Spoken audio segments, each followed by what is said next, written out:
दोस्तों, आज हम एक ऐसी दुनिया देखने वाले हैं जो बहुत ही खूबसूरत है और उतनी ही कॉम्प्लिकेटेड भी। अफगानिस्तान की दुनिया। यहाँ पे ऊंचे ऊंचे पहाड़ हैं और जिंदगी भी उतनी ही ऊपर नीचे। और इन्हीं रास्तों पे चलती हैं अफगानिस्तान की बेटियां। कहते हैं ना, आंखें दिल का हाल बता देती हैं, पर अफगानी लड़कियों की आंखें वो तो पूरी जिंदगी की कहानी कह देती हैं। छोटी उम्र में ही उनकी आंखों में एक अलग ही गंभीरता होती है, एक समझदारी जो उनकी उम्र से कहीं ज्यादा होती है। आज हम उन रीजंस को समझेंगे जो अफगानी लड़कियों की मैच्योरिटी को शेप करते हैं। अगर हम अफगानिस्तान के समाज को देखें तो एक चीज क्लियर है, परंपरा का बहुत ज्यादा असर। बहुत पुरानी रीतियों और मान्यताओं ने समाज की सोच को एक ही तरह से ढाल दिया है। यहाँ परिवार सबसे इंपॉर्टेंट होता है और औरतें परिवार की नींव होती हैं।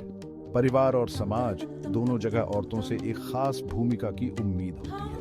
छोटी उम्र से ही उन्हें घर के काम सिखाए जाते हैं, बड़ों की देखभाल करना सिखाया जाता है और कहीं ना कहीं यही जिम्मेदारियां उनके बचपन पे बोझ बन जाती हैं। खेलने कूदने की उम्र में उन्हें ऐसी जिम्मेदारियां मिल जाती हैं जो अक्सर उनकी उम्र से कहीं ज्यादा होती हैं। अब बात करते हैं ये शिक्षा की, जो किसी भी बच्चे के फ्यूचर की नींव होती है। लेकिन अफगानिस्तान में खास करके लड़कियों के लिए शिक्षा एक सपने जैसी है जो अक्सर अधूरा ही रह जाता है। कई परिवारों में तो लड़कियों को स्कूल भेजना जरूरी ही नहीं समझा जाता।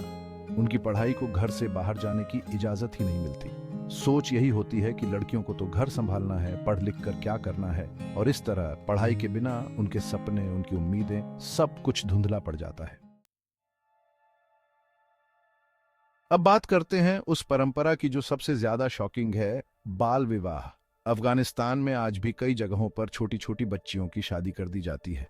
सोचिए, जिस उम्र में बच्चियां गुड्डे गुड़ियों से खेलती हैं, उस उम्र में उन्हें घर छोड़कर एक नए घर की जिम्मेदारी उठानी पड़ती है। एक ऐसी जिंदगी में जाना पड़ता है जिसके लिए वो तैयार ही नहीं होती। पत्नी बनने की, बहू बनने की और फिर बहुत जल्द मां बनने की जिम्मेदारी उनके नाजुक कंधों पर आ जाती है और देखते ही देखते उनका बचपन, उनकी मस्ती, सब कुछ पीछे छूट जाता है। अब बात करते हैं उस माहौल की जिसमें अफगानिस्तान की बेटियां बड़ी होती हैं। एक ऐसा देश जो बहुत सालों से युद्ध और अशांति से जूझ रहा है, जहां गोलीबारी और बम धमाके आम बात हैं। ऐसे माहौल में बच्चों का बचपन कैसे बीतेगा, सोचना भी मुश्किल है।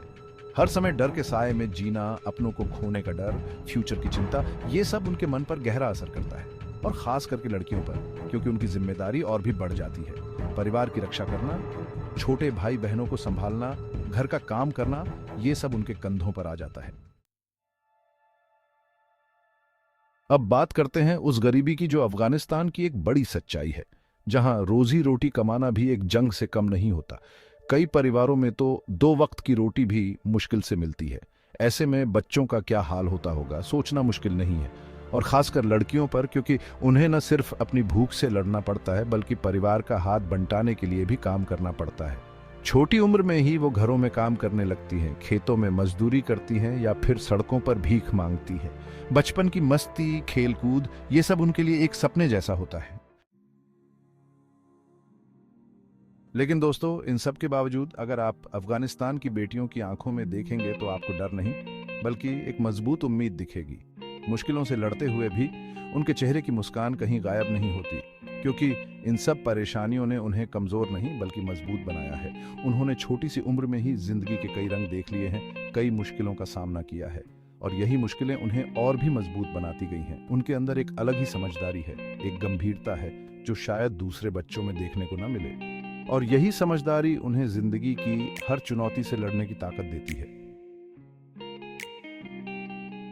अफगानिस्तान की बेटियां, वो बेटियां जो बचपन से ही जिम्मेदारियों के समुद्र में डूब जाती हैं, वो बेटियां जो मुश्किलों के पहाड़ों पर भी मुस्कुराना नहीं भूलती। उनकी जिंदगी मुश्किलों से भरी हो सकती है, लेकिन उनका हौसला बुलंद है, उनकी उम्मीदें जिंदा हैं। वो एक नई सुबह का इंतजार कर रही हैं, एक ऐसे फ्यूचर का इंतजार कर रही हैं जहां उनके सपनों को उड़ान मिल सके, जहां उनकी आवाज सुनी जा सके। और हमारा फर्ज बनता है कि हम उनकी आवाज बने, उनके हक के लिए उनके साथ खड़े रहें, क्योंकि जब तक हर बच्ची को उसके बचपन का हक नहीं मिल जाता, तब तक दुनिया में असली आजादी नहीं आ सकती।